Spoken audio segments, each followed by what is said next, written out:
You are listening to Geopolitics and Empire. Support the Renegade transmission. As always, you can do that by becoming a subscriber over at Apple Subscriptions or Supercast if you want to listen ad-free to the podcast, or try the Substack, where you can also listen ad-free, but also join our off-the-record Zoom calls and get access to my weekly analysis, which I produce in audio, video, and written format. But you might want to hold off subscribing if you're from Airstrip 1, UK, or Australia, where they are demanding your, Substack is now demanding your biometrics. So beware of that. Also, you can donate through the website, purchase a console if you want to chat with me, and do check out all of my affiliates. Joining us for the very first time on Geopolitics and Empire is Zahra Sethna of Collapse Life, which focuses on the challenges and triumphs of surviving and thriving in our turbulent world. The link is in the description, collapselife.com. Welcome, Zahra.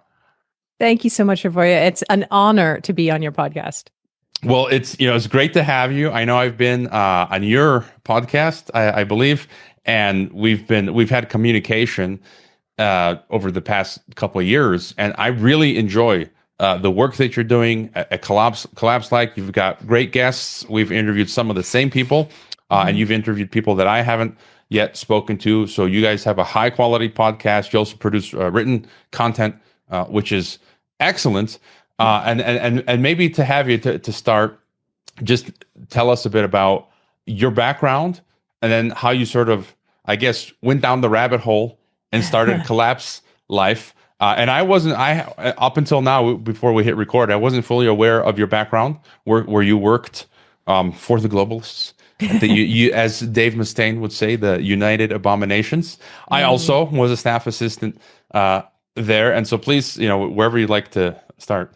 Yeah. Okay. Yes. So forgive me for that. No, honestly, that is an important part of this story, because it is part of how we started to realize what was wrong with the way things were being described. But so just a little bit about Collapse Life. As you said, it's a podcast and a Substack. We do a weekly interview, and we do stories 2 or 3 times. Written stories 2 or 3 times a week. It was started in late 2023 during the COVID period. My husband and I really felt like, there are a lot of stories that are being left untold, or being told in the wrong way, or being manipulated. And that was frustrating to us. And it suddenly dawned on us that in order to get out the stories the way they should be told, we might have to start doing it ourselves.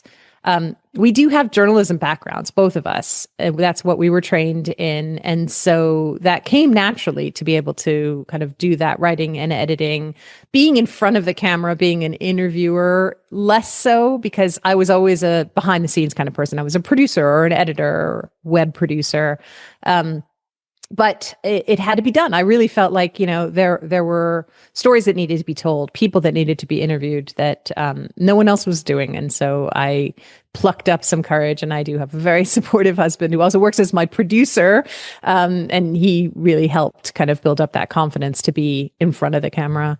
And so it's been growing slowly. And I think in talking with you, it's a long game. It takes time to build these things.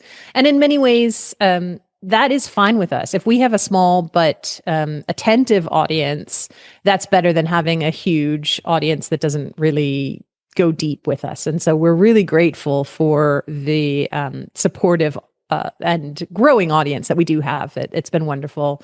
We have a lot of people who engage and share their own stories in the comments, and it's growing more slowly on YouTube, but Substack has been a very good supportive platform for us in that sense. You asked a little bit about my background and what led us to bringing Collapse Life into being. And so, as I said, I studied journalism, and I spent most of my career working both between actual journalism jobs and then nonprofit communications. And much of that nonprofit communications was with UN agencies, largely UNICEF. And so, as a young, bright-eyed, bushy-tailed idealist, recognizing that there are a lot of things that could be better about the world, the UN at that time in the late 90s, early 2000s, seems like the right place to try and put some efforts. And I was telling you just before we hit record that my father had also worked in the United Nations. And so I had had a chance to travel and live in different places with my parents and see the needs, but also that this organization was there to kind of help build up structures in these other countries. And so even though my father very gently sort of said, is there anything else that you'd be interested in doing? He wasn't very, he didn't say, don't do this. I really recommend against it. But he did gently, if I look in hindsight, he did gently sort of say, it may not be what you think it is, but I don't want to be the one to burst your bubble. So both my husband and I worked as consultants and then as staff members in the UN. And we got a chance to travel and live in different countries. And on the ground, some of the programs were actually really beneficial. I can't say that, overall everything that the UN is doing and everybody who works there is just wrong. But the direction of travel and the political how imbued it is with politics at every level, both small p and capital P politics. You really felt that working in headquarters where people would just create these little fiefdoms, and it was very hierarchical and very militaristic and really very far away from actually doing any good. And in working in communications, I really started to feel how hollow some of these platitudes were, and the things that I was being asked to write just increasingly made less and less sense. And overall, the problems that we were trying to solve and the way that the solutions were being presented just started to make less and less sense until finally I just felt like I can't do this anymore. And having stepped away from it, you start to see it even more and more clearly, especially because once you've worked in that system, you can really understand what they're trying to say without saying it. The one thing you probably saw as well working in the UN is the mastery of being able to say a lot of words and absolutely say nothing. It's really something. Yeah, and before we hit record, your experience struck a chord with myself, and obviously you've been you had a much profounder experience than I had in my year in Geneva. But when I was growing up, late teen years, early 20s, I kind of had that same view like you did. I was buying into Amnesty International, all these different types of NGOs. I did Peace Corps Mongolia. And, my thing with Peace Corps Mongolia was I looked at it. My motivation there was, it was to help, but more for me to experience the foreign culture and get a ticket out of the United Soviet States of America. But then I came to realize, like you did, once you go down the rabbit hole and you study deep politics, parapolitics, and all this stuff, you realize the UN, and as a Christian, it's like this is the totalitarian, satanic world government structure. And it's, as you say, there are a lot of well-meaning people in there, but the people at the top driving it, and maybe that's one point we can start with you. I was going to ask you sort of your central theses when it comes to geopolitics, the digital technocratic program. But we see the UN now, Derek Bros just interviewed someone from the UN who was discussing how they're implementing digital ID at the UN. And the UN system, the Bretton Woods system, UN, World Bank, IMF, they are the ones financing the global digitalization of everything, digital ID, the concentration of power, these regional structures like European Union. And de facto, you realize that it's an institution antithetical to freedom, liberty, and so just your thoughts, I guess, on globalism and all that. I mean, so it's an institution that doesn't want to put itself out of business. So 80 years later, here we are, it still hasn't solved any of the tough problems it was set up to solve. And in the meantime, it's basically created an industry around international development and humanitarian aid. And you can go and get master's degrees and PhDs in these subjects where, it was never meant to be an industry, something that actually could churn out widgets. And so that to me is super strange. And so it it is, as you say, it really is the driver of now all of these things that I see as big problems. And it's very hard to see that when you're inside the system. Just like in any kind of big bureaucracy, basically everybody ends up drinking from the same cup of Kool-Aid. So you're surrounded by people who all see the world the same way.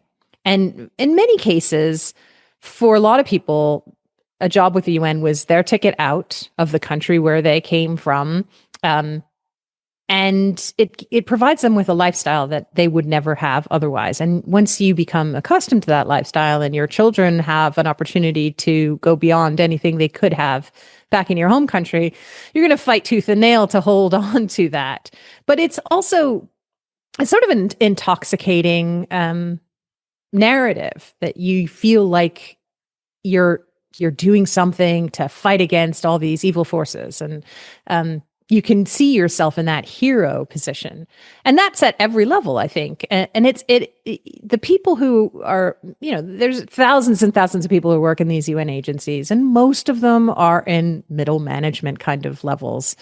Most people don't have access to that really top echelon where you can actually sit at a table with one of the leaders of one of these organizations. And so you're quite insulated from the idea that, the forces at play could actually be doing more harm than good. And, if you believe in the things that are being implemented, if you believe that, we have to vaccinate every last child, or we have to get every child on some sort of birth registry, because that way they will have access to citizenship, and you can't marry a girl into a child marriage if you know when she was born, because you have her birth registered, you can actually prove that she's underage. These kinds of things, like, you put all these pieces together and they start to make sense as a whole story.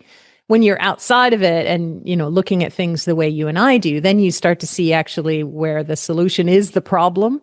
And we've created around the world this sort of global welfare state where people become very reliant on things being given to them. And so, this idea of universal basic income, for example, which is being piloted in high income countries, it already exists in so many lower income countries, just not by that name necessarily. But it's the perfect gateway to bringing in a digital ID, because people need those services that they're being given to survive. And so if you need to have a digital ID or a phone app or whatever it is in order to access those services, without those services, you're not going to make it through the week for your family. You'll do whatever they say. It always boggles my mind that a digital ID program could be rolled out in a place like India with a population as big as it is, and in a country that's so decentralized, so big, and so kind of chaotic. They've been one of the success stories in rolling out a digital ID. So I think, there's a lot to be said for us actually looking at those examples and seeing what they're doing and what might be coming for us. Because actually for us in Western, more industrialized economies, we're a little behind on some of the rollout of these global plans. Yeah. And before I guess diving deeper into the digitalization, just any further note on globalism. I mean, we interview some of the same people who have the same opinions. I saw you just interviewed Jacob Nordengard, whose work I like, and I've bookmarked that your interview for further viewing. But would you basically agree, and just your further thought here, is that it's a world government, however you want to call it. They say global governance, world government. By the way, SecGen of UN recently said there's no more money for the UN, just as Trump kicks off the Board of Peace. And I know Nordengard just did a Substack on that, and I agree with him. Immediately when I heard the news of Board of Peace, I thought, well, it's World Government 3.0. It's either, or, BRICS is vying for that. And so they've realized that, as you say, they've kind of spent the UN brand, and it either needs to be replaced for a third iteration or upgraded Or it's like this amalgamated beast where you're going to have the UN still there, in its wheelchair, and then you've got BRICS add-on and Board of Peace add-on. So it's kind of like this asymmetric sort of network, but effectively, it's for a global totalitarian state. No? Any thoughts there? Yeah, no, I absolutely agree with that. And you don't see it written as such, although they use, again, all the language that really, if you mix those ingredients together, that's the outcome. But they're quite careful not to use the trigger words that they know would set people off. It's so yeah. I think what Jacob Nordengard's work is so interesting because he's done such great research in tracing back how far this goes. So for a lot of people, this awakening is happening now, and people think, oh, it just happened during COVID, or it just happened during Klaus Schwab's tenure over the World Economic Forum or something like that. But really, this goes back much, much farther, and Jacob's books really tell that tale really well. But yeah, the idea of a world government, for sure, that's what the United Nations had hoped it could achieve.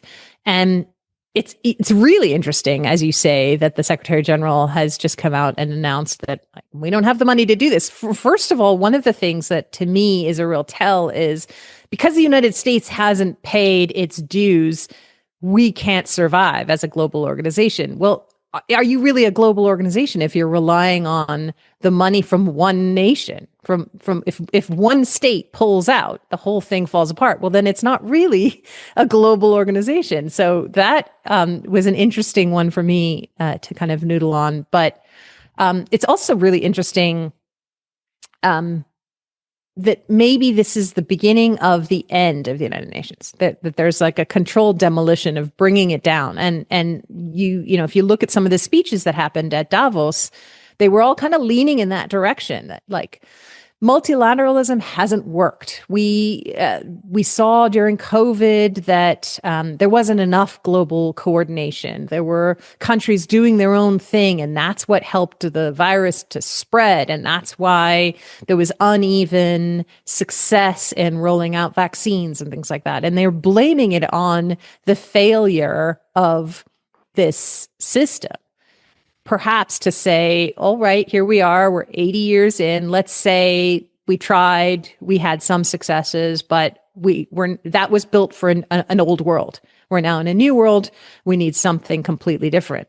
And that might then create an opening to create a whole new system, which is the technocracy 2.0 system, which is really run not by elected officials, but by hand-picked technocrats, basically. And now they have the technology, going back to this whole sort of digitalization idea that they didn't have 100 years ago when they came up with the idea of technocracy. Now I think that is the plan that they really do want to implement. And therefore, for those of us who are watching, the idea of Greenland and Venezuela and Panama, it all fits because we know that was the plan for the technate of North America. For a lot of other people, you have a conversation with them and they go, I don't get it. Why are they doing this? What does Greenland have to do with it? Why are they going into Venezuela? But, the plan is very clear. I posted a note on that. And I know I need to do more of this. This is what you got to do as a content creator. And I didn't really care to do it, but I'm like, it's the rules of the game where I should be, posting on X. That's what's popular, posting a few lines of my thought or a paragraph. That's what people do, and it gets a lot of clicks. And one morning I woke up with all this Venezuela Greenland news, and I'm like, I was inspired, and I wrote like a few paragraphs, and I posted it on X and on Substack. And on Substack, it's been weeks, and it keeps getting reposted, which is wild. Explaining what you just said, like just look at the map of the technate. And you guys did a great article. You did a great article on that as well, which I shared. And just on the point of technocracy, I've been using Edwin Black's term, algorithm ghetto. And for me, this is the number one thing. Everything else is background noise. World War III, blah, blah, blah, economy, this, that. It's the algorithm ghetto because there's nothing that is affecting anyone more because it's creating an electronic concentration camp here in Mexico, in US, in Gaza, in Israel, in EU, in Russia, in China. And all of these, we were talking about the electronic thought crime authorization. People are now being banned from entry because of thought crime into countries. In Mexico, even now, they're starting to arrest people for thought crime. The digital currencies, the biometric IDs. And so just any further thought on that, how you envision this process being rolled out? Yeah. One of the things that we talked about when you came onto the Collapse Life podcast is that increasingly there's nowhere to go. It's not like you can find a safe country to be in or a safe place within a particular country to be in, because these are huge digital dragnets, and they're global. They're happening everywhere around the world. And it's all coordinated as well, as you say. So, I do think that infrastructure is being put into place much faster than people realize. And you and I have talked about this as well, that, there are forms of it that you can opt out of. There are certainly choices that we can make very consciously where we choose to do or not do certain things. And we can vote with our money, so to speak. But there are other things that you can't really opt out of. The one thing that happens here where we are in this part of Texas a lot, every time there's a bright blue sky, a few hours later, there's a plane overhead, and then, those big streaks, and then it's a cloudy day. It's one of those things that happens. You can take from it whatever you want. I'm pretty sure I know what's going on there. There's nothing you can do about it, right? There's no, you can't live in a tent with a Faraday cage around you. You still have to go out and breathe the air and eat the food and drink the water. And so some of those things, I think it's good to be aware of them. I would much rather know than bury my head in the sand. But you can't. You can only control the things that you can control, and so those are the things that you really kind of want to understand as deeply as possible, and then and surround yourself with other people who are thinking this way, so that we can ask each other questions and share information this way, but also then just sort of live your life. You can't run away from it or hide in fear or fight too much against it, because some of these things, it's not there's no political solution to any of this. This is happening faster than we can see. I think it's more transparent than ever before in a way. The Board of Peace is, it's the perfect window into what technocracy is going to look like. It's, hand-picked, people to run a country that the people of that, let's call it a country. The people of that country didn't get to choose anything about how their lives are going to be governed now. And the people who are being handpicked to be on that board, they're there for whatever reasons, but not because they have particular expertise in governance or in human rights or anything like that. Like, none of that matters anymore. And I think the more we actually open our eyes and see that, as ugly as a picture it might be, the better we all will be, because that's what's happening.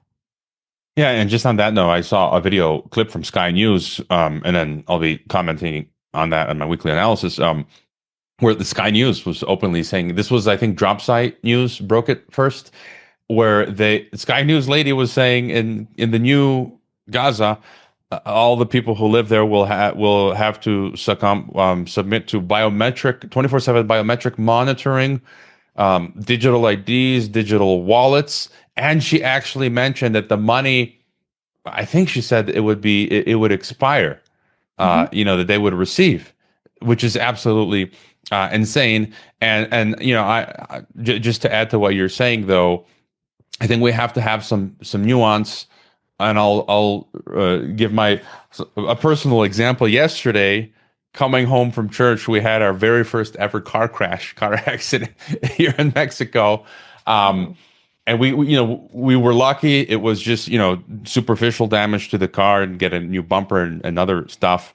No one was hurt. It wasn't our fault. It was the other guy's fault. And he was nice about it because, he admitted his fault. The insurance, we never had experience with the insurance, car insurance, but they came quick.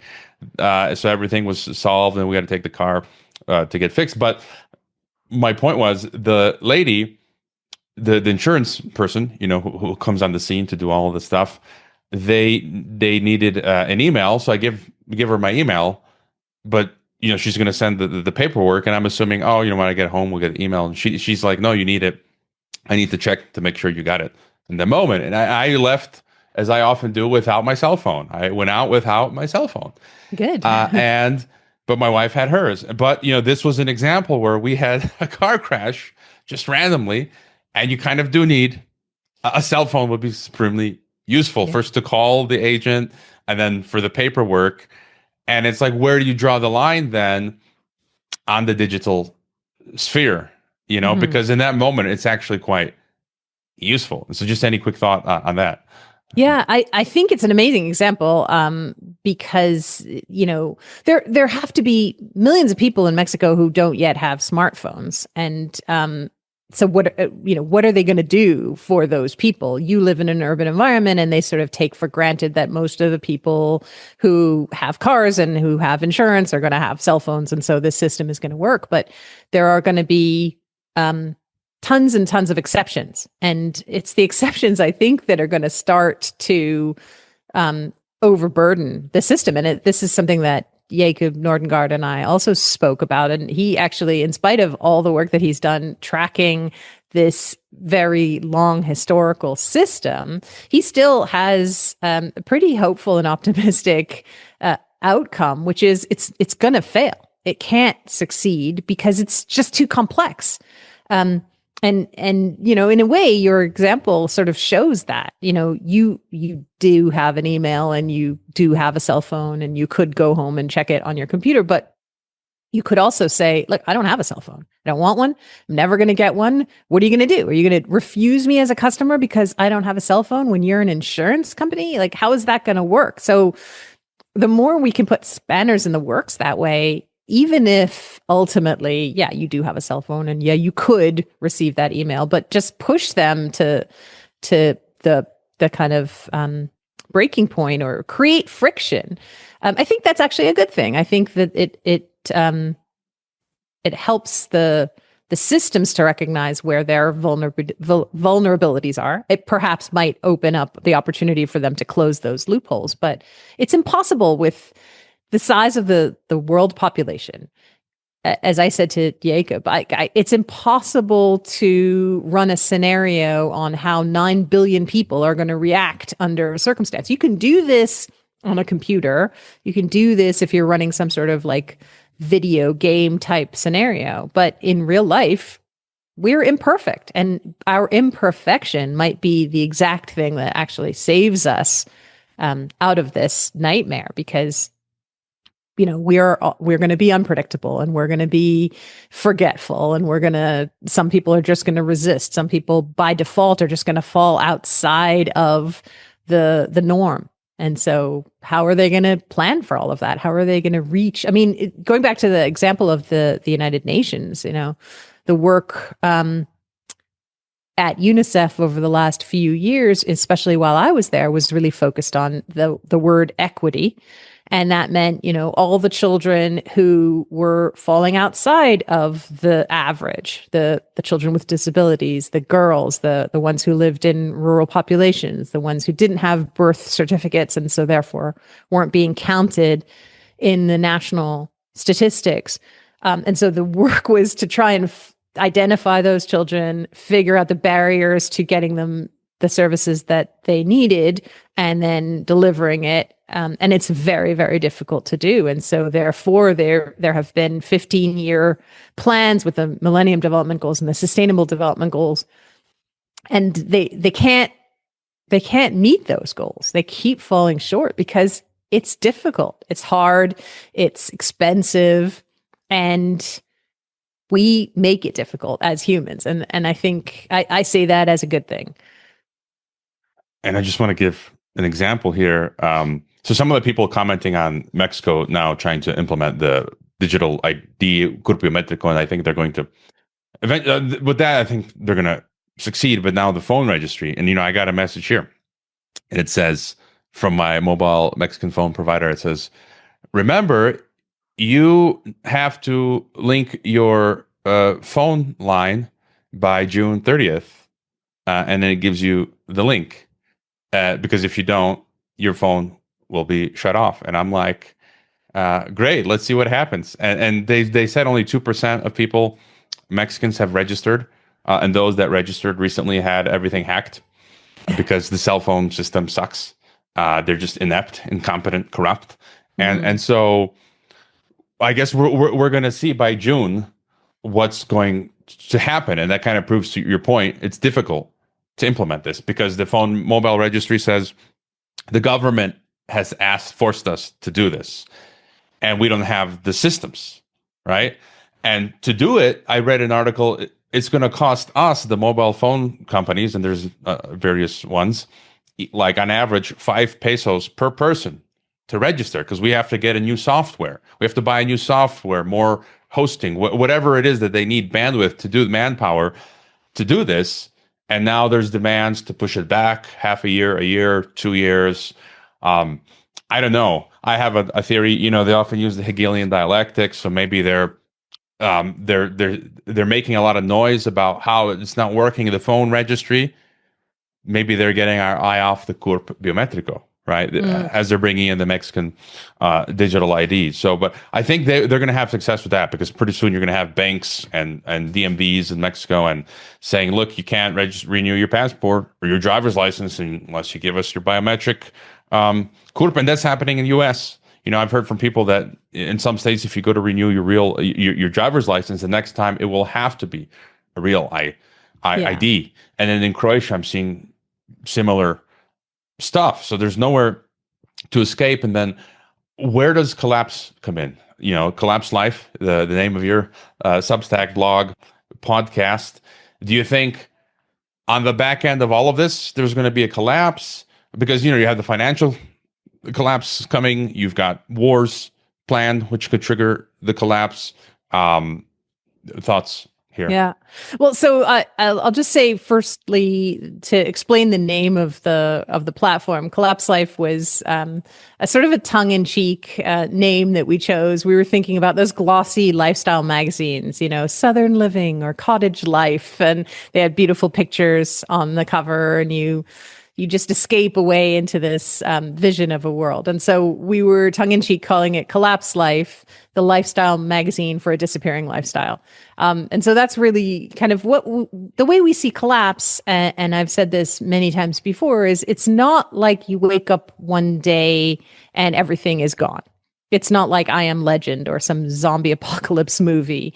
It's just this very slow erosion of a way of life that we've become used to. And so in the course of doing this and all the conversations that we've been having, I've really come to the realization that we're already in it. This is not something that's gonna happen. It's happening now. The lifestyle that our parents and our grandparents had is gone. It's harder for us as that sort of middle generation maybe to see it because we've straddled the old and the new. But younger generations, increasingly, certainly here in America, they do not buy in at all to that so-called American dream that their grandparents had. The idea that you could go to school and work hard and get a job and work your way up through the ranks of a corporation. And many Americans did. That was the trajectory that they had. Young people don't really have that now, and they don't believe it. They don't trust in that myth, that narrative at all. So for them, that's a whole new world. So collapse is a process, as I said, and it's a recalibration of our expectations of what we think we are due, which is really not anything. And I think it's very important for people to recognize that, we don't have the things that we have, the modern conveniences, trappings of modern life are miracles in some way. We have all lived in places where you wake up in the morning and you want hot water to wash your face, you just turn a tap and there it is, But having lived in a place like Mongolia and lived in a yurt, that most of the world doesn't take those things for granted. There's a lot of work and effort that goes into finding that water and bringing it home and making sure it's clean and then heating it up, So we've had it easy, most of us, for a very long time, and to think that those things are going to go on forever is a mistake. And so preparing mentally and physically and very importantly, spiritually for the change that's already upon us is really what Collapse Life is all about. We don't have all the answers, but we have a lot of questions. And so we have on guests who have some perspective on that, who can help start to fill in the picture. And then we're just looking at the world and asking those questions and writing articles about, what does this possibly mean? Does this fit into a larger structure that might be happening? And the technocratic framework has been really helpful in explaining what we're seeing happening. I think without that idea of the Technocracy Study Guide from the 1930s, it would be harder to start to see the picture that we have now. But that framework that Patrick Wood and Courtney Turner have done really great work helping to explain and raise awareness on, I have found it very, very helpful in understanding the change that we're seeing right now. Yeah, and I think you're right. It's underway, the collapse, and then one of the best resources we have is our head. In terms of understanding the lay of the land and then being able to be resilient mentally, physically. Most people don't have a lot of money. And then when you look throughout history, when we went through these tyrannies, it wasn't about the money. It was being able to survive, whether, you had to physically escape to another location, work with friends, family, allies, in getting through the difficult economic times, all these different solutions. But most of the people got through it. It wasn't, they weren't, wealthy, although obviously that helps. And then maybe to ask then on the economic standpoint, what you're saying, I often use the term neo-feudalism. There are people use techno-feudalism, Yanis Varoufakis, Joel Kotkin, neo-feudalism, neo-techno-feudalism. Effectively, what we said earlier, that is the plan of the globalists. They're wiping out the middle class.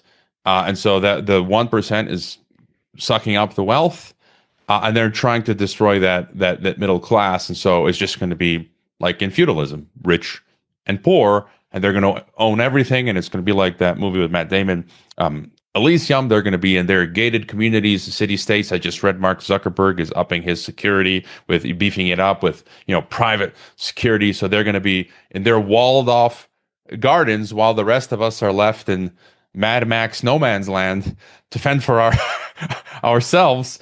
And you're just seeing across the board, the price of housing is just insane everywhere. Like here in Mexico, in some instances, it's more expensive than parts of the US, but even there, so just any further thoughts on the state of the economy in the US, but, worldwide? Yeah. I mean, I can speak most clearly to the state of the economy here in the United States. And it is, I think, our greatest indicator in what's going wrong, because everybody takes part in it and everybody can feel it. And, you can't fool your eyes. Like when how much you used to pay for things and how much you have to pay for things now. So, whatever they're saying on NBC News about the health of the economy, nobody believes it because everybody knows.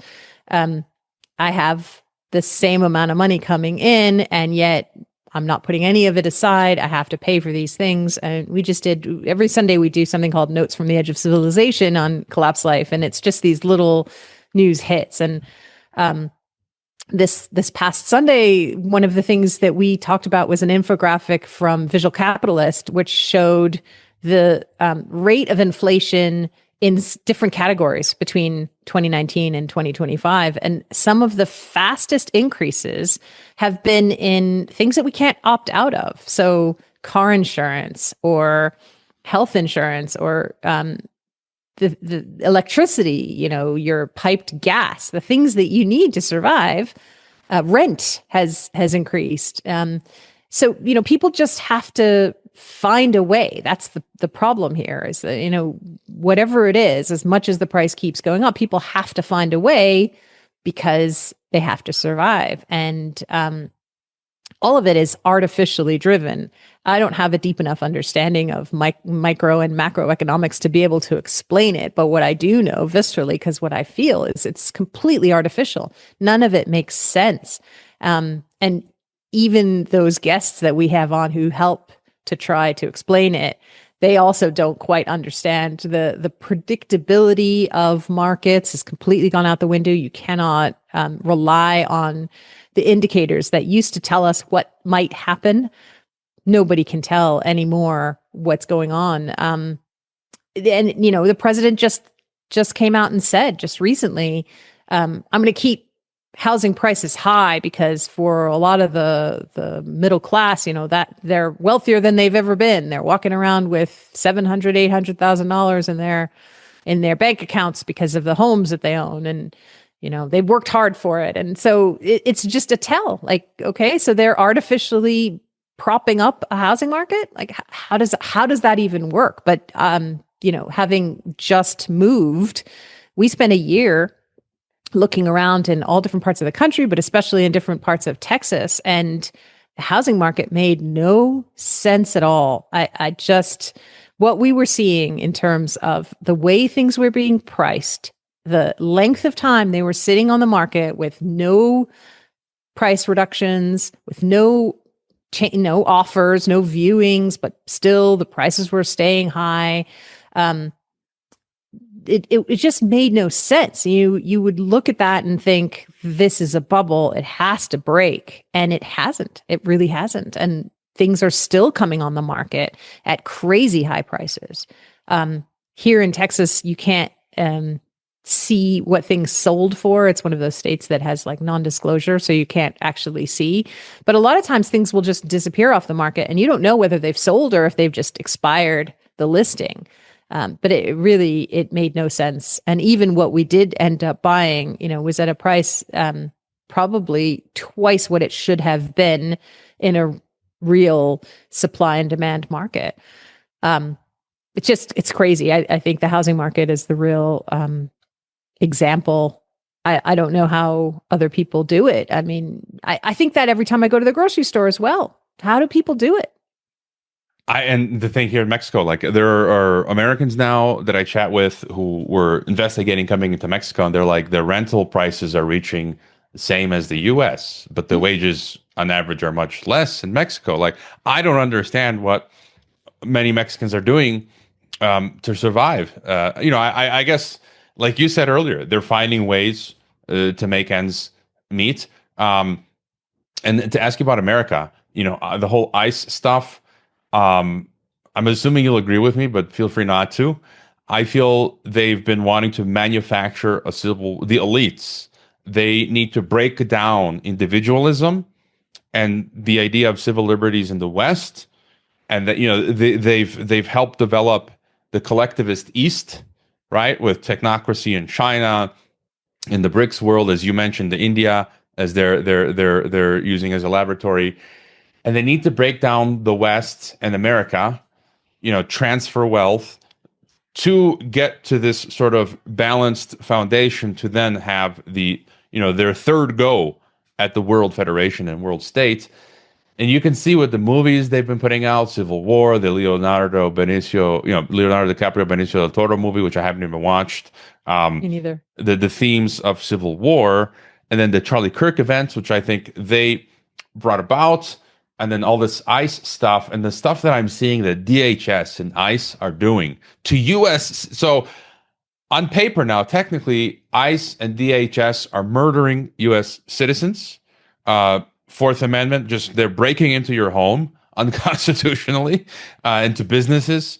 the videos I see of ICE unmarked cars stopping Americans with firearms in your face, pulling you, smashing your car windows, pulling, like, I'm afraid now to go back to America. And they're saying you're a domestic terrorist now. DHS and ICE are telling Americans you are now they're building massive warehouses. The latest news. I don't know if you caught that. They're building out massive warehouses to house illegals. Right, and who's that going to be used for afterwards? So I think it's all a ruse, a cover to establish, like many of us and many people in the alt media space for decades have been warning of coming police states. Yeah. And again, this is happening worldwide, but in our context here, particularly in America. And then I think they want to balkanize America. My thesis is, I gave an interview a year ago on this famous Mexican platform, Ruben Luengas, and I said they're going to balkanize America to break it up and then reintegrate it into sort of a North American Union. But in general, you've had John Whitehead on, who's fantastic. I've had him on. He's talking about this. It's not left or right. It's clear as day that this is the pretext to bring in just more authoritarianism. In Europe, they're using the Russia boogeyman as the pretext to do the exact same thing in Europe. Russia is doing in reverse. They're using the war Washington is waging on Russia as pretext to install the police state in Russia. And so, just any thoughts on ICE and what's happening in America? I think you're absolutely right. And for probably 2 years, we've been talking on the podcast about the idea that civil unrest is coming. And you keep seeing little attempts or things that could potentially have been sparks that were intended to light a flame. So there was the No Kings protest and all these different events that happened. So the idea that civil unrest is brewing has certainly been something that's been on our radar and something that we've been thinking about. And whether the protests that are happening right now were artificially created or whether they're just using those as levers to be able to kind of stoke the flames, who knows? I think what's really important to take away from that is that we have to stop seeing each other as the problem and start recognizing really where that pressure is coming from. It's not your neighbor who happens to have a Trump sign or a trans flag outside their home. You may disagree on those political issues, but they're not the problem. And that's what's keeping us, I think, at odds with each other, which makes us easier to manipulate. So I don't know how to solve that one, but it's something that I think about and something that we talk about a lot is people are still looking for a hero to come in and save the day and still falling into the trap of feeling as though your fellow American or your fellow Mexican or whoever is what's keeping progress, as I define it, from happening. And again, once you start to pull out a bit and see the larger global plan that's being put into place, I think it becomes easier to recognize that. But most people are still at this level of day-to-day events and feeling like, oh, if only Donald Trump and all of the people who support him weren't there, we wouldn't have this problem. Not recognizing the very long trail that comes from behind it, and also just not recognizing how often this playbook has been used. All the color revolutions that have happened over the decades and how instrumental the United States has been in these so-called uprisings. There's a very clear playbook. It's recognizable from country to country. Why wouldn't they use that same playbook here? It's been successful so many times before. So I do think sometimes that that people are, what's the old saying? They're missing the forest for the trees, kind of thing. Yeah, I'll just say we were having a conversation with someone, the men at church, yesterday about some of this stuff, and someone made a great point. I mean, the devil is wily. He doesn't care. He will use you all of you are disposable. These globalists. He could care less. Once he uses you, he burns you, just like the empire has with the Saddam Husseins and the Gaddafis and the these and the that. They don't care about anyone. And then the point was, if you picture the devil there, like, and I can see these different scenarios. Like, yeah, I'm going to make this, a fascist Fourth Reich using the Trump administration with the PayPal mafia, behind the scenes and the technocrats. So you can see this trend now developing with ICE and DHS. Like, it's going to be like what most of the things the left gets wrong, or for either side gets wrong, but you can definitely see that as one outcome. So the devil's gonna be like, yeah, we're gonna do this fascist Fourth Reich, right wing Republican thing, or something can happen and it doesn't go the way it's planned, and Newsom comes back in, the left, and he's now at the helm of all these ICE warehouses and have been built out, and the devil's like, okay, well, that thing didn't work, but this works just fine. We're gonna go with the Newsom left wing. Like, it doesn't matter. Tyranny is tyranny, either way. Any thoughts? Because you have guests as well to chime in on this, on internationally, a third world war. Just your sort of takeaway there, thoughts. Oh dear. It's again another one of these things that plays on our mind, keeps us up at night. It's hard to know again what might happen, and again, all the things that used to work, or that we used to be able to kind of watch the global scene and see diplomacy at play, and you could almost understand, even though we don't have a seat at the table or know what the backroom dealings are, you can sort of imagine that, well, if Russia does this, then the United States will do this, and then China will do this, and that will help this situation in Iran or whatever. Again, I feel like all of that's out the window. All bets are off. It's very hard to predict what might happen now.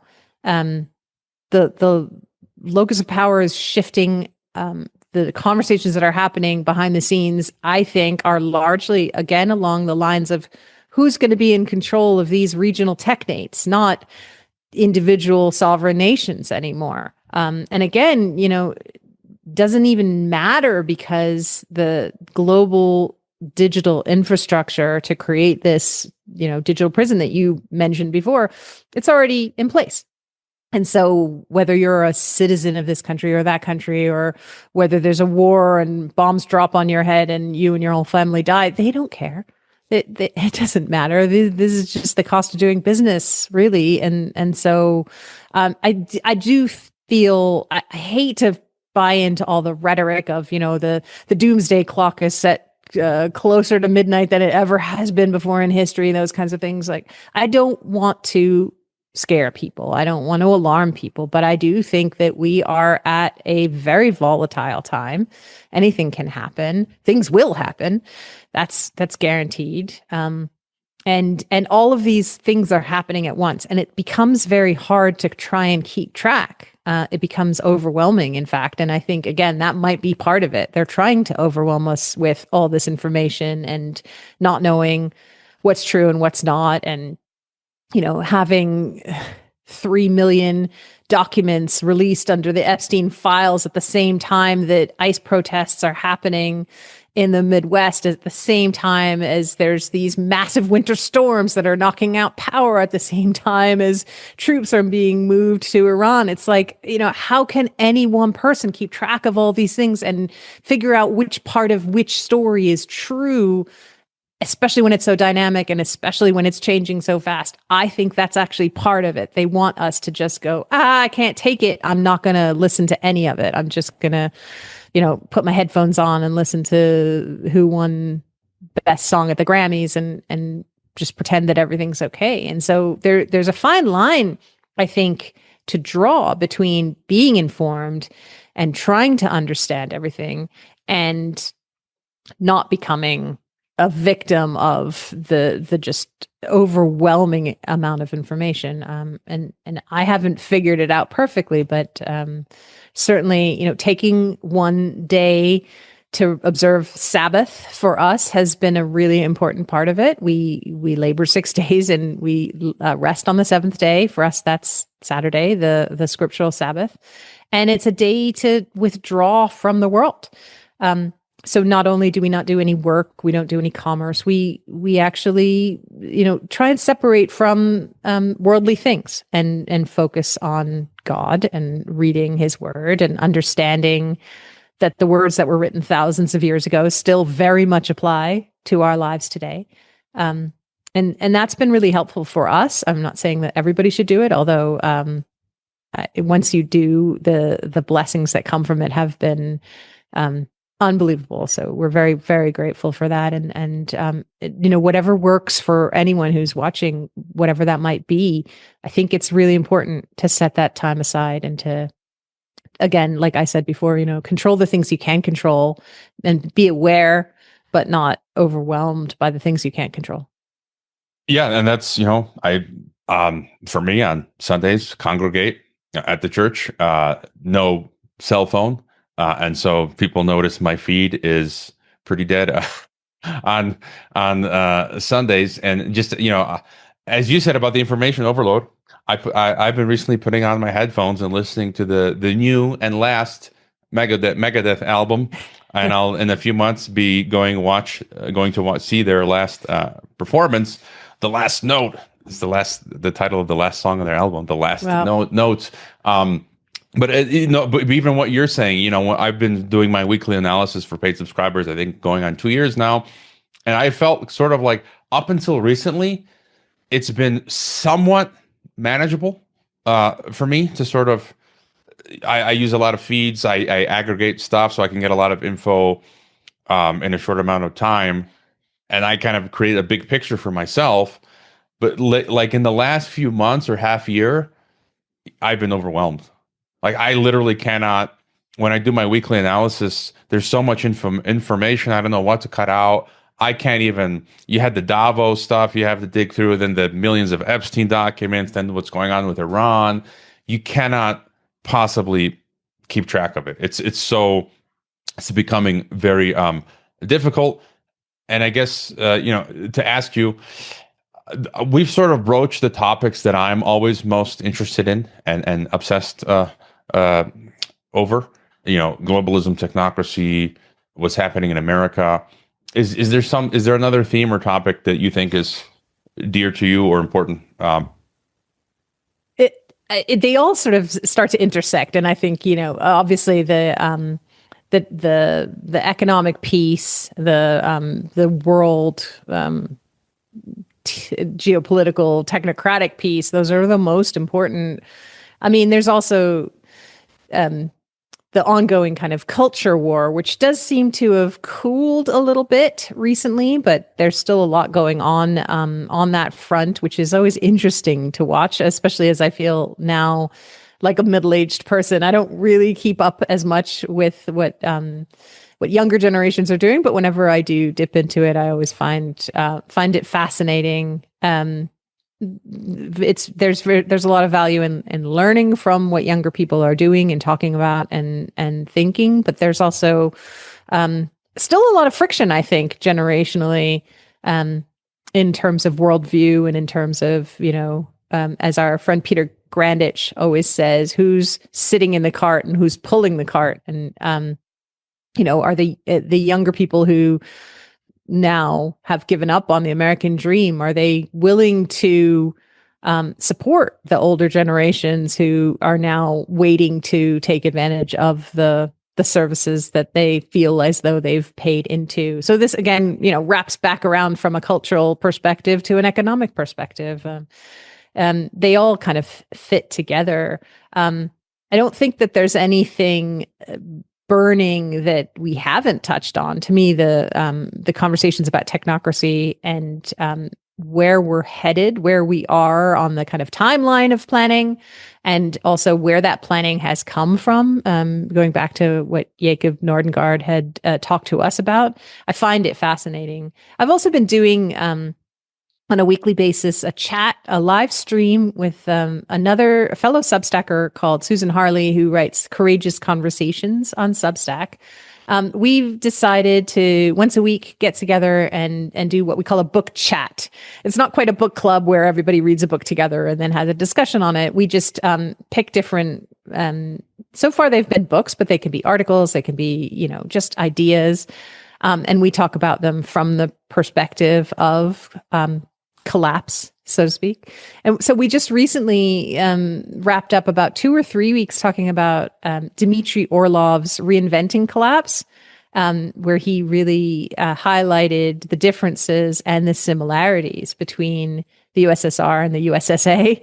And that's just been fascinating. And he brought up so many interesting things, really about attitude, and how during the end of the Soviet era, trust in institutions completely collapsed. I mean, there was just no pretense for, believing that your money was going to be there when you went to the bank or whatever. And, the old saying was, we pretend to work and they pretend to pay us. There was a real sort of acceptance, or you may call it resignation to the situation, but that also allowed, I think, for a camaraderie. And I'm paraphrasing Orlov here, so I may have it wrong, but from what I took from reading his book, it allowed for this camaraderie in this sense that the people were all in it together, and that the oligarchs or the powers were the opposing force, and that this is something that he even talks about. The myths that the USSR was fed on versus the myths that that Americans were fed on. In the Soviet era, they were told that the perfect situation would be the classless society, and in America, the myth was the middle class. And again, this idea that if only you work hard enough, you can succeed, you can climb that ladder. And those two myths actually worked differently and on the psyche of people, and I think still persists today in America, that like, if I just work harder, I see all this wealth. I see Mark Zuckerberg living in his armed fortress, and if only I worked hard enough, maybe I could have a little piece of that. I think that psychological narrative that we have been fed here in America, which I think has been globalized a little bit around the world, it actually changes how we see things, and even to this day, I think maybe holds back a certain acceptance of the situation, and then finding solutions within that, because we still believe that myth in a way, that it's like a personal failure. If I didn't make it as far as I could have, it's because of my own effort. I was just checking. I've interviewed Dmitry 5 times Oh, wow. On the podcast, and the last time was almost 2 years ago. So I probably have to get him back on. I don't think you guys haven't had him on. No. We just we dove into his book, but I haven't reached out to see if he'll come on. But I would love to. I would love to have a chat with him. Yeah, and I guess to ask you then, to sort of close out, what to do, how to survive. And maybe just the first point there is location, because you've been moving around. People listening are moving around. I've moved around. I've gotten tired of moving around. I'm making my last stand in. I've said I don't want to anymore travel to where I'm not a citizen, because we're seeing, again, this is part of the algorithm ghetto. I cite some of what I consider my seminal interviews with the Edwin Blacks, with the Todd Millers. I want to get Todd back on, because he's a leftist, but he's really good because he's covering the border security complex. What he told me 5 years ago, he predicted it. He says they're building out this scaffolding, this prison planet, where the U.S. is financing other countries to build out the biometric systems. And I just read in the past weeks, like all these Latin American countries, I forget the names, Belize and Ecuador, are getting money from DHS and ICE, and they're getting the hardware and the software from the U.S. to replicate it there. And then the U.S. gets access to their citizens' biometrics. So it's like this beast building out this global system. And then the question becomes location. And so just do you have any thought for people who are considering leaving? And I often say it might be best just to stay where you are and bat down the hatches, or move to a better place within your jurisdiction. Or in some cases, it might be better for you to move to Mexico or some part of Latin America or Europe. And again, it's completely different for each person. But just any thought on relocation? Yeah, so many thoughts, and I think it's a really important one. So it is absolutely a personal decision to make, and everybody's situation is different, and that's the mostly useless answer. But I say that because you can decide to stay or to leave based on different sets of criteria. I think one of the most important is if you have a network of people around you, then and you know that those people are going to have your back, and likewise that you're able to help them out if need be. I would say that that's one of the most important criteria, at least from my perspective. So, like you said, like we've moved quite a lot over the last few years. We lived in Manhattan during the great financial crisis and felt very vulnerable for many reasons, living in a studio apartment and not having any fallbacks there. So when we had a chance, we moved out of the city. We moved to a rural area. We were in Canada, but on the east coast of Canada, we had a little homestead, and we spent a lot of time and effort making it into our vision of self-sufficiency. We were not perfectly independent. We were still on the grid, but we had water, we had food stored, we had animals, we had gardens, we had a backup generator, we had all kinds of things, and we had thought through all these plan Bs. We were on the water, so if the roads were closed, we could go out by water. All sorts of things were taken care of, and we thought that would be where we stayed forever. And it's really interesting. We read an article by James Hickman where he talked about the bunker mentality and how you can spend a lot of time and a lot of investment preparing for a particular outcome, and you may have actually overinvested in a particular outcome. And so I think, to me, one of the most important preparations is having some mental flexibility as well. So, for example, we had this lovely homestead. We were very happy where we were, but Canada during COVID became a place we didn't want to be anymore. And, at the time, it was about, access to services for people who chose to be unvaccinated. We all know what happened during the trucker convoy and the shutting down of bank accounts for, grandma who sent $25 to a trucker. All of those things, no amount of food stored in your cellar or a well in your backyard is going to protect you from that. And so we gauged what would work for us, and we decided that we actually had to leave that behind and be flexible enough to go somewhere else. And so I would say in all of that, in judging your location, you have to take all of those things into consideration. You have to not overinvest in a particular outcome because everything is unpredictable. You never know what might happen. And you have to be able to pivot. And so, we had thought about it kind of James Hickman's bunker mentality versus kind of like a backpack mentality. And it doesn't have to be binary. You can kind of combine, I think, the two. Dmitry Orlov even wrote a little bit about it in Reinventing Collapse, about it might be good to have 2 or 3 different places where you can go, rather than just having one, and being able to kind of seamlessly move into those communities on a regular basis so that you don't stand out, that you're just this newcomer who shows up and who are you and why are you here? So maybe you spend 4 months in one place and 4 months in the next place and so on.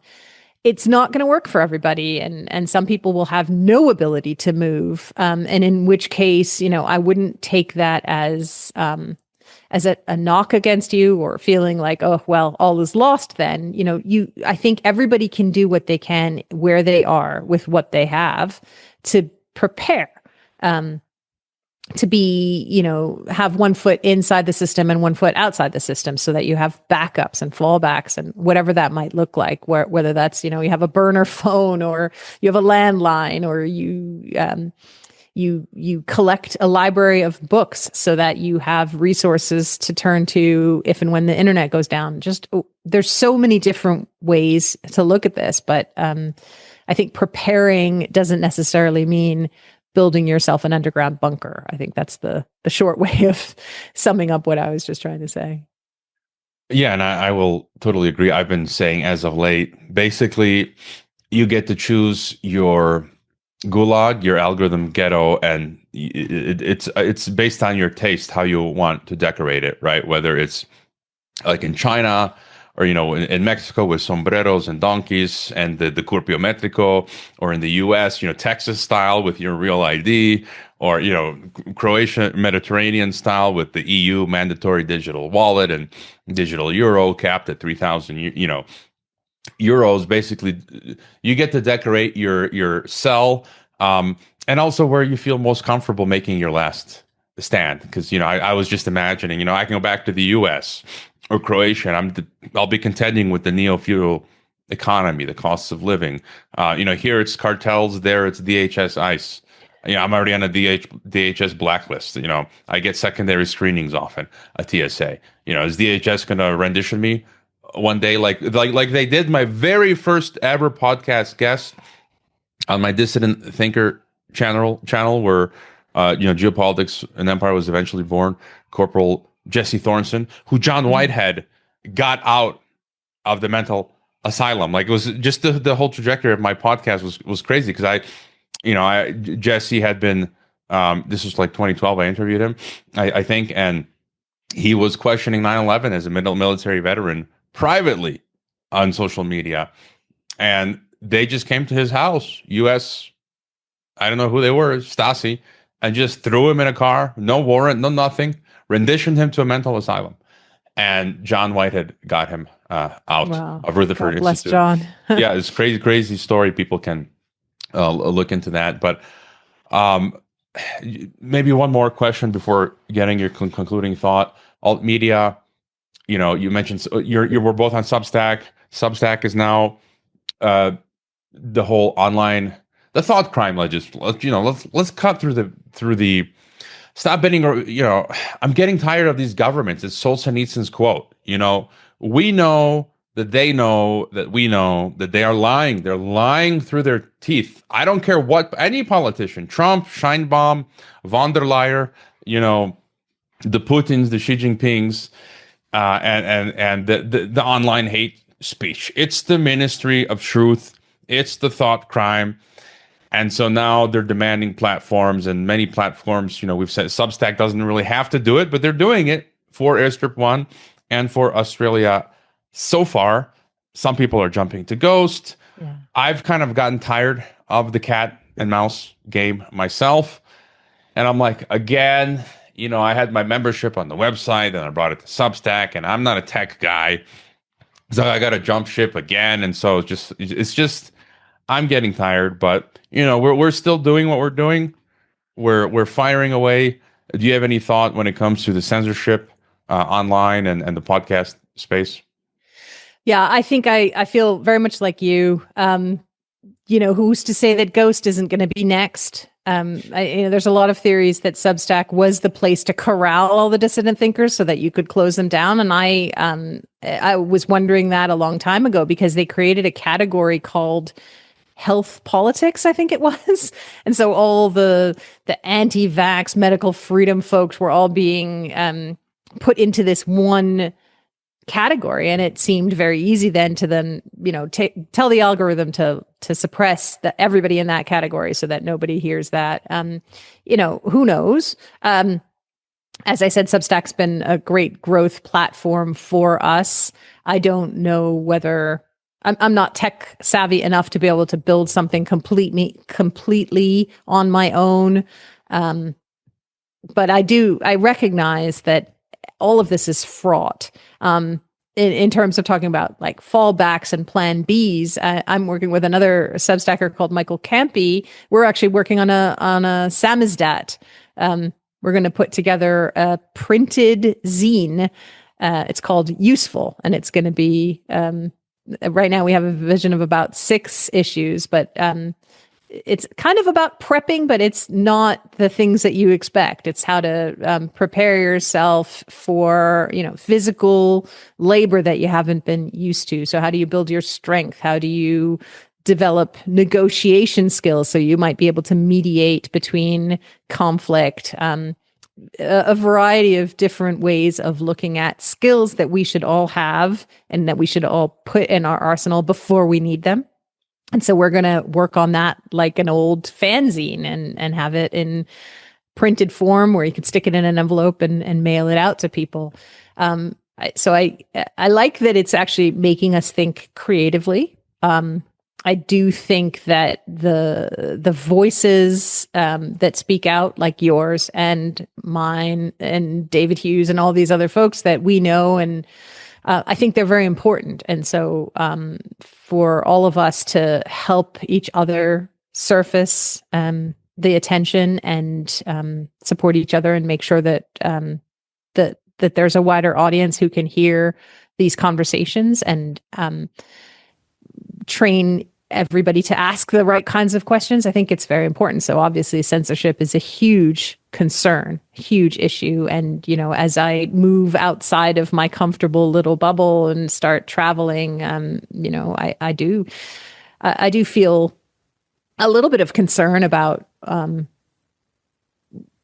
is a border guard going to look at my social media or Google my name and what will they think of what I say? But at the same time, you cannot live in fear. And so I stand behind the things that I've said. I'm also willing to admit when I'm wrong and willing to change my mind as new information arises. And so, I think it's a conversation I never thought we'd be having, a time that I never thought that we'd be living in. But it is where we are. Yeah, and on the bunker mentality, that's gotten tired. You can't just live your life afraid. No, I'm just gonna go live my life, be open. That's not a way to live, and that's another reason for the one or two people who are like, why are you still in Mexico? It's like, man, just live your life. I'm tired of running and hiding and whatever's going to happen. And again, I don't have fear because I believe in eternity in Jesus. So that's right. I really don't care. There's nothing that can be, there's a Bible quote that says they can do whatever they want to your body, but they can't kill your soul. Absolutely. And then on Ghost as well, I was recently looking. It's almost like Ghost could be Substack 2.0 because it was one of the developers from WordPress, and they have a code where they can terminate you from Ghost as well for thought crime. So of course there's that. And so any final thought for us, and then as well as, where would be the best places to find you, your projects and all that? No, I just, I'm very grateful that you gave me this chance to come and chat with you. I admire your work so much. And, you've been playing the long game. You've been doing this for a long time. So it really is an inspiration for us to keep going. We honestly don't know what else to do. This is what our skills are, and was where our training is. And so, if it contributes in any small way, I'm happy to keep doing it because I really don't know what else to do. The best way to find us is collapselife.com. You can find all the articles and the podcast there. I encourage people to subscribe. All the content is free, but if you feel moved to support us, we do have a link at the top of the homepage to donate. And so you can take out a paid subscription or you can donate one time through Buy Me a Coffee. And we really appreciate that. That is our main source of support right now. And it's what keeps us going. And so, we're just really happy to be part of spreading truth as we see it and helping people understand what's going on in the world around them. So thank you so much, Hervoye. I like what you said, that you don't know what else to do because that's sort of your skill set, and that's mine as well. I mean, I don't know what else to do. This just happens to be my skill set. I didn't even set out to be a podcaster. I tell people today, like, you don't want to be a podcaster. And if there was something else at the moment that I could readily do, I maybe would. Like, I don't need to have people's attention on me. Like I could just disappear and I'm gone. I don't need, I get nothing from people like this feeling some people do of this ego thing.